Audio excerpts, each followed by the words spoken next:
इस वक्त की सबसे बड़ी खबर, इजराइल अब तीन तरफ से फंस गए। एक तरफ गाजा पट्टी से हमास हमला बोल रहा है, दूसरी तरफ हिजबुल्लाह लेबनान से गोला बारूद दाग रहे हैं और तीसरी तरफ इजराइल ने खुद सीरिया के एयरपोर्ट्स पर मिसाइल दागकर एक दुश्मन और बढ़ा ली। दोस्तों, आज की मौजूदा स्थिति में इजराइल तीनों देशों से युद्ध लड़ रहा है। पहला फिलिस्तीन, दूसरा लेबनान, तीसरा सीरिया। अब बीच लड़ाई में भारत ने फिलिस्तीन को साथ दे दिया और किसी भी समय युद्ध में ईरान की एंट्री हो सकती है। और अगर ईरान की एंट्री हो गई, फिर ना चाहते हुए भी अपनी रक्षा के लिए जॉर्डन, तुर्की और इजिप्ट को भी इसमें कूदना पड़ेगा। और खाड़ी देश जब इजराइल के खिलाफ एक हो जाएंगे तो इजराइल में हवा भरने वाले अमेरिका और उसकी मित्र देश को इजराइल के सपोर्ट के लिए खड़ा होना पड़ेगा। और जब विश्व मित्र और शत्रु देशों में बढ़ जाए, तब जो युद्ध होगा वो विश्व युद्ध कहलाएगा और दुनिया इसे तीसरी विश्व युद्ध के नाम से जानेंगे।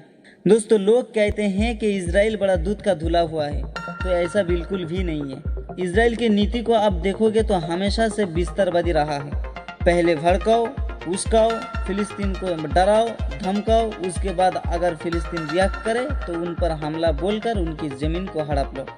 शुरू से लेकर अब तक की इतिहास अगर आप पढ़ेंगे, देखेंगे तो यही वाला पैटर्न आपको मिलेगा।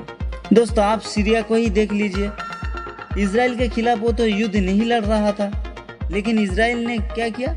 इजराइल ने सीरिया के 2 एयरपोर्ट्स पर मिसाइल दाग उनको तहस नहस कर दिया। लेकिन इजराइल को कोई कुछ नहीं बोलेगा, कोई कुछ नहीं पूछेगा, क्योंकि सबका बड़े पापा अमेरिका नाराज हो जाएंगे।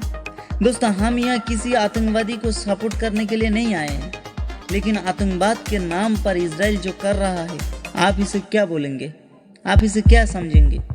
कमेंट करके जरूर बताइए। और ऐसे अपडेट पाने के लिए हमारे चैनल को सब्सक्राइब कर दीजिए, क्योंकि आपकी सपोर्ट के बिना पर हम